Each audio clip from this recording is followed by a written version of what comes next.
राजा राम पतित पावन सीताराम। रघुपति राघव राजा राम पतित पावन सीताराम। सीताराम सीताराम भज प्यारे मन सीताराम। सीताराम सीताराम भज प्यारे मन सीताराम। सभी भक्त लोग बहुत एकाग्रता से सुनिएगा। धनी रहीम गति मीन की, धनी गति धनी रहीम गति मीन की। जल बिछुरत जिए जाए, जियत कंज तजी अनंत बसी। कहाँ भोर को भाई। बहुत ध्यान से सुनिएगा। प्रेम निश्चल निस्वार्थ होता है। सब नोट करें। अगर प्रेम है तो निश्चल होगा और निस्वार्थ होगा। वो गुरु और प्रभु से ही हो सकता है। आप कहेंगे ऐसे कैसे नहीं हो सकता। गीत गोविंद की रचना किसने की थी, वो बता सकता है। गीत गोविंद किसका लिखा हुआ है। चैतन्य महाप्रभु भी सुना करते थे। सुन लीजिएगा। जयदेव का लिखा हुआ है गीत गोविंद। चैतन्य महाप्रभु भी सुनकर के रोते थे उसको। और जयदेव की पत्नी, आज से करीब 650 साल पहले की बात बता रहा हूं, यही कलयुग की हकीकत की कथा सुना रहा हूं। जयदेव की पत्नी उस समय के राजा की पत्नी रानी के साथ बैठी हुई थी। तो उन्होंने एक प्रश्न किया जयदेव की पत्नी से कि ये जो आजकल जमाने में पुराने सती हो जाती थी, क्या ये वाकई सती हो जाती थी। क्या इनका इतना निर्मल निश्चल प्रेम था। क्योंकि निश्चल प्रेम की बात कर रहा हूं, इसलिए आपको इसकी व्याख्या सुना रहा हूं। जयदेव की पत्नी ने उससे प्रश्न किया रानी ने, तो रानी से क्या कहा जयदेव की पत्नी ने, अगर पति से परमात्मा मान के प्रेम है, एक एक शब्द पे ध्यान दीजिएगा, अगर पति से परमात्मा मान के प्रेम है और ये पता चले कि पति का देहांत हो गया, ये सुनते ही उस स्त्री के प्राण निकल जाने चाहिए। उसे सती होने के लिए किसी चिता पे नहीं जाना पड़ेगा। ये जयदेव की पत्नी के शब्द हैं। रानी साहिबा ने कहा, इसने कह तो दिया, क्यों ना इसी की परीक्षा ले ली जाए। कुछ महीने के उपरांत, ध्यान से सुनेंगे, अपने पति राजा से क्या कहा कि देखो जी, मैं चाहती हूं इसकी जयदेव की पत्नी की परीक्षा लेना। बोले क्या मतलब। बोले तुम जयदेव को अपने साथ शिकार के लिए ले जाओ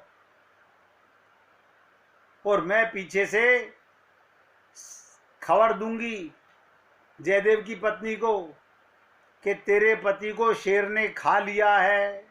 राजा के साथ गया था शिकार खेलने, लेकिन शेर ने खा लिया। तो पता चल जाएगा कि इस पत्नी का अपने पति के प्रति कैसा प्रेम है। आप चाहें तो हिस्ट्री में निकाल के देख सकते हैं। और कभी जयदेव का गीत गोविंद पढ़ के देखिएगा, बहुत रस है उसमें। मैंने कहा ना, चैतन्य महाप्रभु उसको सुनकर के रोते थे उस गीत को। तो क्या कहा कि जैसे ही रानी ने कुछ महीने के उपरांत राजा जयदेव को लेकर के शिकार के लिए गया, उसने खबर भेजी, खुद रानी आई बताने के लिए जयदेव की पत्नी को कि ऐसे ऐसे तेरा पति को शेर खा गया है। इतना सुनते ही जयदेव की पत्नी ने अपने प्राण त्याग दिए, प्राण त्याग दिए। अब क्योंकि राजा और जयदेव तो शिकार खेलने गए थे, कुछ देर बाद में वापस आए, ध्यान से सुनिएगा। तो जयदेव को पता चला कि मेरी पत्नी ने प्राण त्याग दिए हैं। इस झूठी खबर से जैसे ही पति ने कहा मेरी पत्नी कहीं जा नहीं सकती, वो जाएगी कहाँ? जिसके प्राण मेरे लिए निकले हैं, जो मुझ में परमात्मा का दर्शन करती थी, उसको हाथ लगाया और जयदेव की पत्नी तुरंत जिंदा हो गई। ये रियल स्टोरी बता रहा हूं आपको। अब आप सोचिएगा, निर्मल प्रेम क्या, ये कारण क्या है? ये जीव जब शरीर छोड़ता है तो किसके साथ यहाँ आता है शरीर में? परमात्मा के साथ। शरीर छोड़ता है तो जाता किसके साथ है? परमात्मा के साथ।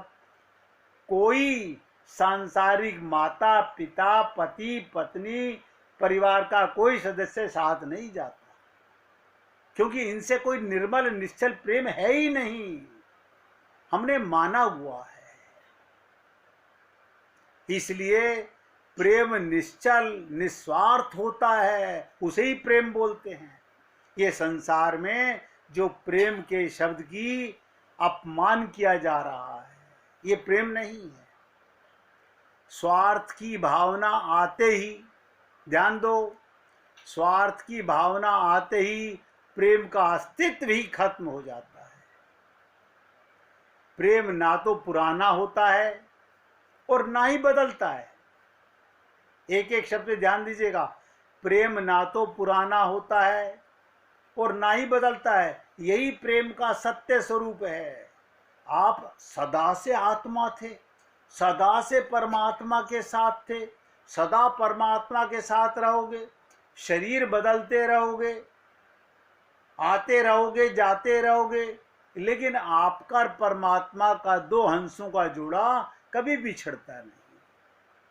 अब ये ज्ञान, ये विवेक, ये कसौटी इसी देह में प्राप्त होती है। और आप हम सब लोगों को ये मनुष्य शरीर मिला हुआ है। हम लोगों को सुधारने का, कोई सुधरे तो अच्छा है, बताना हमारा फर्ज है। कोई माने ना माने, कोई माने ना माने, हमें अपना कल्याण करना है। यही प्रेम का सत्य स्वरूप है। प्रेम के इसी स्वरूप को समझाने के लिए रहीम जी का दोहा मैंने आपको सुनाया। अभी जो मैंने आपको सुनाया, धनी रहीम गति मीन की। रहीम जी क्या कह रहे हैं, ध्यान से सुनिएगा। धनी रहीम गति मीन की, जल बिछुरत जिए जाए, जियत कंज तजी अनंत, बसी कहाँ भोर के भाई। तो रहीम जी ने प्रस्तुत दोहे की रचना की और प्रथम पंक्ति में रहीम जी ने क्या कहा कि मीन, ध्यान दो, मछली का प्रेम धन्य हो, जो जल से बिछुड़ते ही अपने प्राण त्याग देती है। जल से अलग होते ही प्राण त्याग देती है। कोई भी वस्तु मछली के जीवन में जल का स्थान नहीं ले सकती। सोचिएगा, है कोई संसार में ऐसी चीज जो मछली को जल की जगह उससे पूरी कर सकता हो? अतः मछली की अभी राजकुमार जी ने पूछा था, अनन्य प्रीति ये अनन्य भक्ति है। मछली की अनन्य प्रीति को सत सत नमन है। आप सोचिएगा, हमारा परमात्मा ने कभी त्याग नहीं किया। हम ये ज्ञान इसी देह में कर पाते हैं, और कोई शरीर नहीं है। देवताओं के पास भी हमसे बड़ा ज्ञान है उनके पास में, लेकिन वो कर्म योग में नहीं है, वो अपना कल्याण नहीं कर सकते। तो मछली की अनन्य प्रीति को सत सत नमन कीजिए। इसीलिए कहा सीतारामाचार्य जी ने, इस देह में हरि मिलत हैं। ये देह तो मिल गया लेकिन हरि नहीं मिले। क्यों? अभी मन संसार के मजे लूट रहा है, संसार के रिश्ते नातों के स्वाद ले रहा है। और ध्यान से सुनिए, दूसरा एग्जाम्पल सुनिएगा। भौरा पुष्प के रस का आस्वादन करता है, भौरा फूल के रस का आस्वादन करता है, और पुष्प से रस्म खत्म होते ही उड़ जाता है, दूसरे पुष्प पर जाके बैठ जाता है। अब आप सोचिएगा, एक तरफ भौरा और एक तरफ मछली। अब बताइएगा कौन अनन्य भक्ति है, किसकी अनन्य प्रीति है? आप सब समझदार हैं। भौरे को एक फूल में से पराग खत्म हुआ, उसे छोड़ के दूसरे फूल पे मंडराने लगेगा, दूसरे का पराग खत्म हुआ तीसरे फूल पे मंडराने लगेगा। लेकिन मछली अपने प्रियतम से एक क्षण का भी विरह नहीं सहन कर सकती, एक क्षण का भी। और दूसरी तरफ भौरा जो अपने प्रियतम को छोड़कर बड़ी सहजता से कहीं और उड़ जाता है। हम लोग अनंत जन्मों से, अनंत काल से अपनी प्रीति को, अनन्यता को समझ ही नहीं पाए। इसीलिए मैं आपसे कहता हूं, है प्रेम जगत में सार और कोई सार नहीं, तू कर ले हरि से प्यार और कोई प्यार नहीं। हाँ, आपका अगर परिवार में, संसार में किसी से प्रेम है, आप उसमें परमात्मा को देखो। लोग वाग अपने गुरु के अंदर भी देह बुद्धि रखते हैं, उसके अंदर भी अनन्यता की प्रीति नहीं कर पाते। इसलिए कहते हैं मछली का प्रेम निस्वार्थ है। अब आप और हम सब लोग, मेरे कहने की आवश्यकता नहीं है, आप सब बुद्धिमान हैं, सबके पास विवेक है। आप समझ लीजिएगा कि हमारा स्वार्थ वाला प्रेम असली प्रेम नहीं है। और भौरा स्वार्थ सिद्ध होते ही अन्यत्र वास करने लग जाता है। भौरे का प्रेम प्रेम नहीं, भौरे का प्रेम प्रेम नहीं, बल्कि केवल छलावा है। इसी को भगवान कहते हैं, मोहे छल कपट छिद्र ना भावा। आप लोगों के सामने मैंने प्रयत्न तो किया है कि आपकी पूजा, आपका पाठ, आपकी ये जो कुछ भी आप करते हैं वो निर्मल निश्चल है कि नहीं है। मछली की इस अनन्य प्रेम से हमें शिक्षा मिलती है कि प्रेम में व्यक्ति स्वयं को नहीं देखता, उसके लिए प्रेमी ही सब कुछ होता है, प्रेमी ही सब कुछ होता है। जब भगवान श्री कृष्ण महारास में गोपियों से अंतर ध्यान हो गए और गोपियां विरहिणी रो रही हैं, देखिएगा रो रही हैं और क्या कहती हैं, हम, हमारे हाथ में है, प्राण त्याग सकती हैं हम, लेकिन हम प्राण भी नहीं त्यागेंगे। क्यों? हमारे प्रीतम को दुख होगा, हमारे कृष्ण को दुख होगा, इसलिए हम प्राण भी नहीं त्याग सकती। सच्ची प्रीति को समझने के लिए बहुत बुद्धि का समर्पण करना पड़ता है, लगाना नहीं पड़ता। आप और हम लोग संतों को बुद्धि से समझना चाहते हैं, और मैं आप लोगों से हमेशा निवेदन करता हूं, ये बुद्धि का विषय होता ही नहीं है। हमारे गुरुदेव कहा करते थे, हमें उनकी बात आज तक याद रहती है, बोले गधे की अकल से समझो। तो मैं कई बार सोचता था कि गधे की अकल कहाँ से लाएं, हम तो पढ़े लिखे हैं। बहुत मुश्किलों में समझ में आई कि गधे की अकल क्या होती है, वो भी समझ लीजिएगा। गधे के कमर पे सोना रख दीजिए, मिट्टी रख दीजिए, चीनी रख दीजिए, गुड़ रख दीजिए, उसे वजन ढोने से मतलब है। तो जो व्यक्ति जीरो बन करके अपने गुरु की शरणागति में जाता है, बुद्धि नहीं लगाता है, वो प्रेम को समझ जाता है, वही शरणागति होती है, वही अनन्य भक्त बन पाता है। और सुन लीजिए रहीमन का ये दोहा, और प्रीति पर चर्चा सुन लीजिएगा। रहीमन प्रीति सराहिए,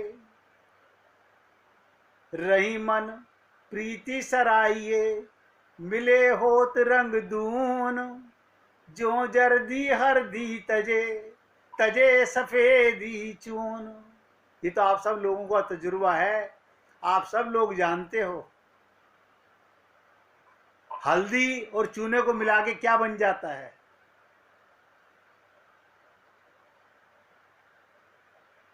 हल्दी और चूने को मिला के क्या बन जाता है आपको पता है? रौली बन जाती है। वो अपना रंग छोड़ देती है, चूना भी रंग छोड़ देता है, हल्दी भी रंग छोड़ देती है। रहीम जी इस दोहे में जिसमें उन्होंने बताया, ऐसी प्रीति यानी प्रेम की सराहना की जानी चाहिए जिसमें दो प्राणियों के बीच का अंतर पूर्णता समाप्त हो जाए। प्रेम में मिटना होता है, अपने को भूलना होता है, अपने को गलाना होता है, हैं? गलाना होता है। पागल का मतलब क्या? जो पाने के लिए गल जाए।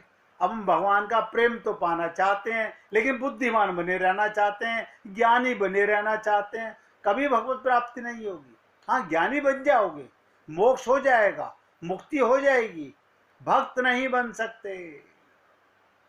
भक्त के लिए तो पागल बनना पड़ता है। इसलिए कहते हैं जिसमें दो प्राणियों के बीच का अंतर पूर्णता समाप्त हो जाता है, अर्थात जहां दो मिलकर एक हो जाते हैं। इसलिए कहा गया, प्रेम गली अति सांकरी, जामे दो न समाये। प्रेम का इतना पतला मार्ग है जिसमें दो का प्रवेश नहीं हो सकता, वहां एक बन करके, ध्यान दीजिएगा, भगवान भी मिट जाते हैं, भक्त भी मिट जाता है, फिर क्या जाता है अंदर? भक्ति जाती है, प्रेम जाता है। भगवान भी मिटते हैं, भगवान अपनी भगवत्ता भूल जाते हैं, और भक्त अपनी मैं उतार के फेंक देता है, तब प्रेम का मार्ग खुलता है। अर्थात जहां दो मिलकर एक हो जाते हैं, दो नहीं रहते। इस प्रेम की तुलना हल्दी एवं चूने से करते हुए कहा, जिस प्रकार हल्दी और चूना एक साथ मिल जाने पर व्यक्तिगत रंग अपना रंग छोड़ देते हैं, एक नया रंग डेवलप हो जाता है, प्रेम रंग उसी को कहते हैं। उसी प्रकार प्रेम में दो आत्माएं, ध्यान से सुनो, प्रेम में दो आत्माएं अपने अपने अलग अस्तित्व को छोड़कर एक दूसरे से एक हो जाती हैं।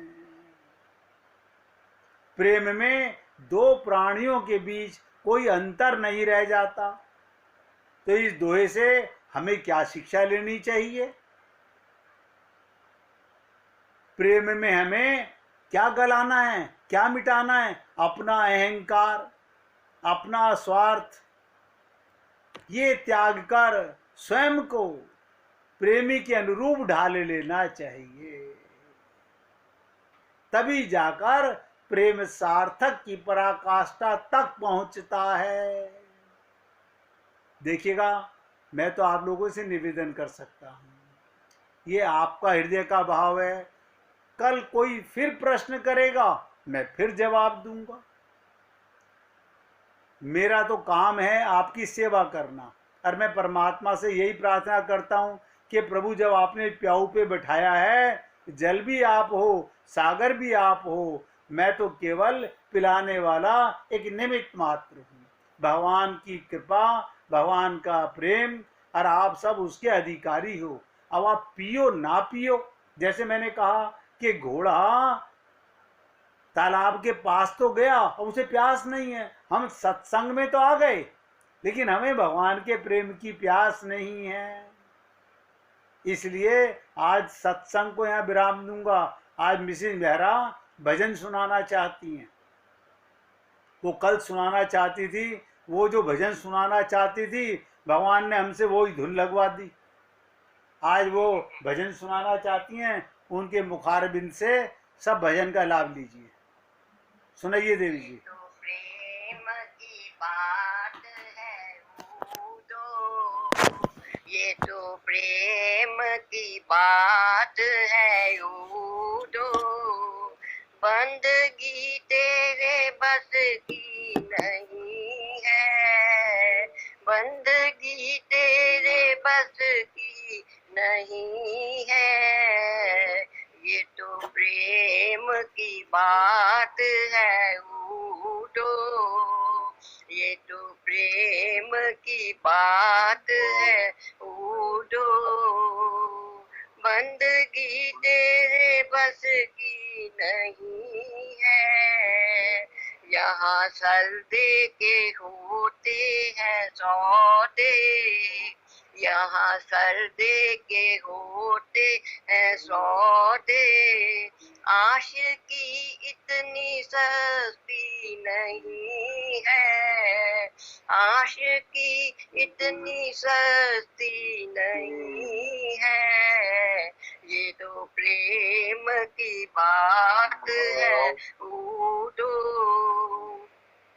प्रेम वालों ने कब वक्त पूछा, प्रेम वालों ने कब वक्त पूछा, उनकी पूजा में सुन ले है उठो, उनकी पूजा में सुन ले है उठो, यहाँ पल पल में होती है पूजा, यहाँ पल पल में होती है पूजा, सर झुकाने की फुर्सत नहीं है, सर झुकाने की फुर्सत नहीं है, ये तो प्रेम की बात है उठो, ये तो प्रेम की बात है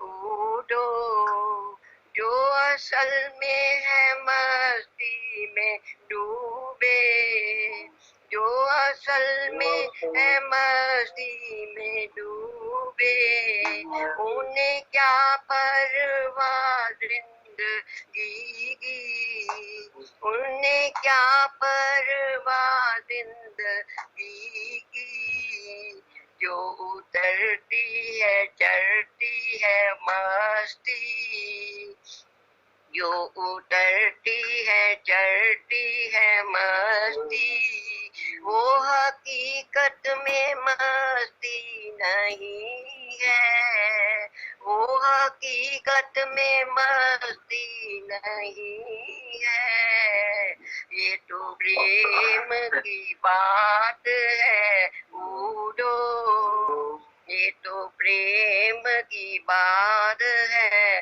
उठो, जिसकी नजरों में है श्याम प्यारे, जिसकी नजरों में है श्याम प्यारे, वो तो रहते हैं जग से न्यारे, वो तो रहते हैं जग से न्यारे, उनकी नजरों में मोहन समाए, उनकी नजरों में मोहन समाए, वो नजर फिर तरसती नहीं है, वो नजर फिर तरसती नहीं है, ये तो प्रेम की बात है उठो, ये तो प्रेम की बात